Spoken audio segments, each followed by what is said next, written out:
Ladies and gentlemen, a warm welcome to Kai Kara-France up against Askarov this weekend at UFC Fight Night Blades versus Dorcas. Kai, great to see you again. Absolute belter. A lot of people saying this should be the main event. Would you agree with that? Yeah, it's a people's main event. If you're a fight fan, if you know what's going on in the flyweight division, this is pretty much the number one contender fight. So I think a lot of people will be tuning in.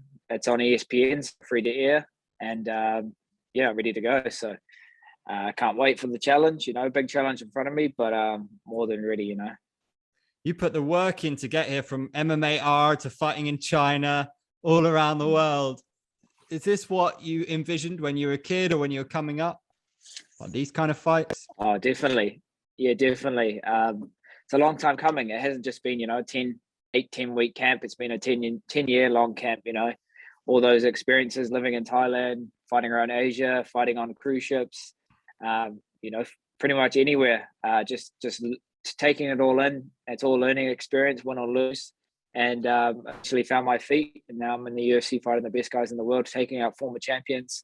And now, number one contender fight right in front of me. So I just take it all as it comes. And, I'm more than ready. So train out of the best gym in the world, City Kickboxing, train alongside world champions, the best coaches. I've really just harnessed all of that and just trying to get better every day. And I'm in a great place. How important was the Cody win for you? You're on the back of a sick knockout. You go and do it again against a guy who's such a big name. I think in this game, taking out big names is always super helpful, right? Yeah, definitely. The biggest way to make a name in the sport is to, take out high profile fighters and I guess take their hype away and then everyone jumps on your train. So coming off 2 first round knockouts, that's what again. I can finish the fight whenever. So I feel like that's what draws people in, and that's what's going to make people remember who you are. If if it's just winning decision fights and wrestling for 3 rounds, yeah, you might be winning, but no one wants to pay to see that. When you fought Cody, were you rubbing your hands together? Did you know that not that was gonna happen, but that was pretty likely? Yeah, well, I knew that would find the chin eventually, and find the kill shot, but it happened sooner rather than later. And we found our range, and we just picked our shots. I didn't really get caught up in too much of the emotion of the fight. It's all business for me. I've done this for so many years now. So when I'm in there, I feel so calm and use my body as the pressure. I'm not like just winging punches and just trying to get knockouts.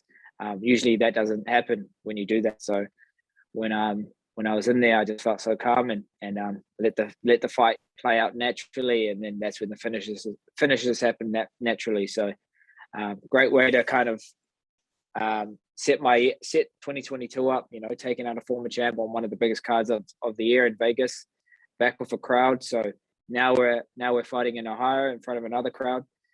Just going to use that energy of that stadium and rise to the occasion and just channel all the training I've been doing, and I'm focused. I know what's in front of me, but I welcome the challenge. I want the best version of Askarov, and I don't want any excuses after this fight.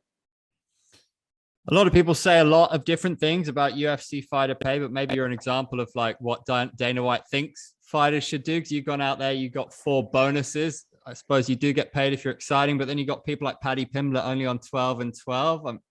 That's a bit crazy for a guy who's become that big of a star that quickly. I mean, what do you think of the current situation?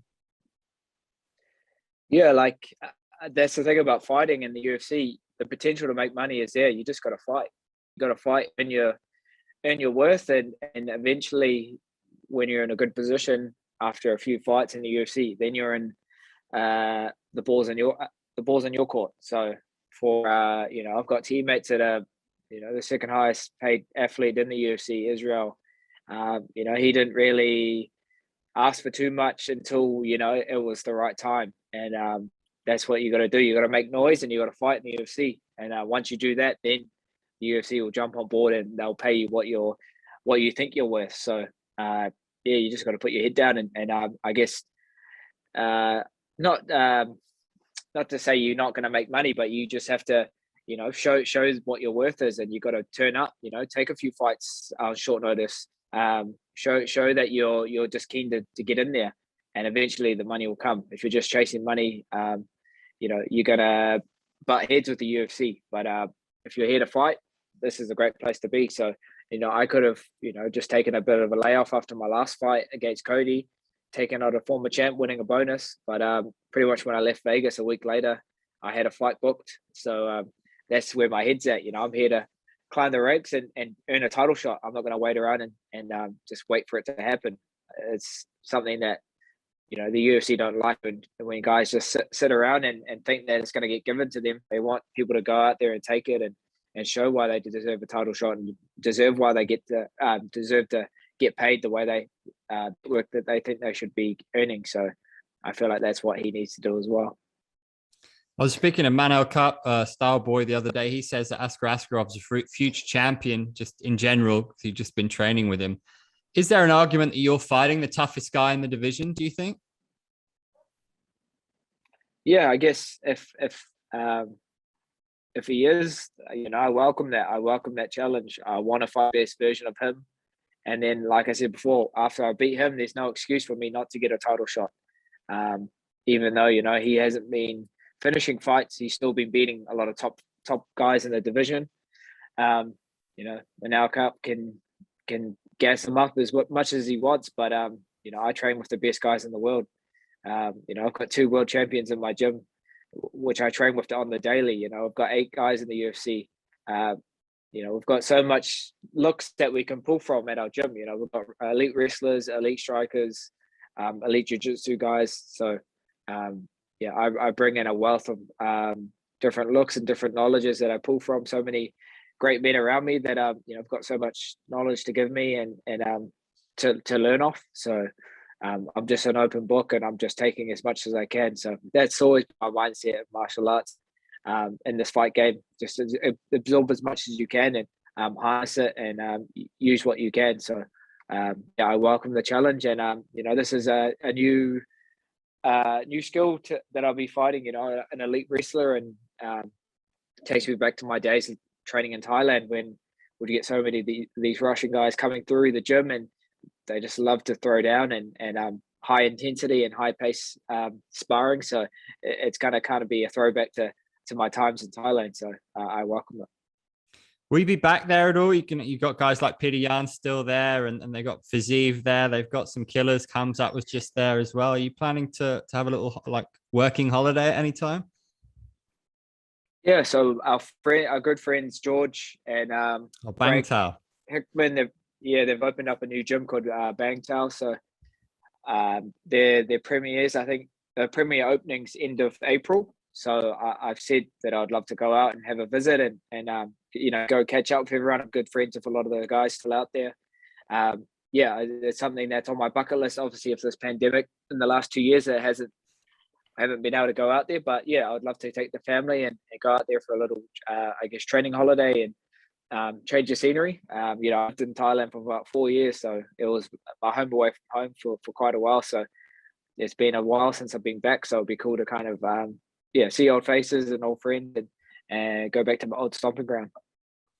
How do you feel about them doing Moreno and Figueiredo for a 4th time? Does that work out in your favor anyway? Like, it's crazy to do a 4th time, but it's been pretty entertaining. Yeah, they've been great fights. Those three fights have always been entertaining, back and forth. And, it's something that it's out of my control. I can't really say, hey, just wait 1 week and then rebook this fight. But it's just, I can only control what I can, and that's the fight in front of me. So get past Askarov, and then we'll see what the next chapter in this division will be. But people that know this division know that this is the number 1 contender fight. So that's all I'm looking at. It's just the one guy in front of me, and then and whatever happens after this fight, we'll get to that. But I'm looking forward to these guys have a great rivalry, and it's good to be in the conversation. Figgy calling me out after my last fight, after his last fight, sorry, saying that he wants to fight me. It's great to be in the conversation, but you know, I've got a big challenge in front of me, so that's what I'm focused on at the moment. I'm curious, as a fighter, what do you think of the Masvidal Covington situation? Who's in the right there? Do you sympathize with either character? They had all this chance to fight when they were in the ring, you know, all this back chat, all this beef. They could have settled it in the ring, but Covington just wanted to hug him and just lay on top of him. And you know, Masvidal didn't really do much either. He was kind of content of just sitting there. I thought he'd have come in better conditioned and ready for that kind of style of fight. Yeah, they're talking all this about saying, you know, I'm going to hurt this guy, put him in the hospital. Like, well, all you did was really hug him and sit on his back. You know, you want an exciting fight, and if you're talking talking about all this violence, you had the chance to do it, and now you know it's prolonging, and now the beef's still happening outside of the cage, and it could have been easily settled if they actually really just threw down and then stopped playing the fight game where you're just going to hold them down and try to get the win, you know. So it is what it is, you know. That's their beef, and it's a bit of a circus with what's going on with their outside of the cage. So I'm not really looking into it too much. I just kind of sit back and eat my popcorn and well, not really popcorn because I'm weight cutting, but yeah, it's not something that I'm really too invested in. So you're going to make it clear on the microphone that it's yours next and kind of cement it, do you think, or just cement it with a performance? Yeah, I'm just going to let my work do the talking. You know, I'm just going to go out there, focus, stick to the game plan, and you know, put on an exciting fight. That's the best way to get a title shot, is to go out there and go for finishes and you know, make people remember who you are and show the UFC why you're the next challenger. So go out there and take it. It's all right in front of me, and I'm ready to do it.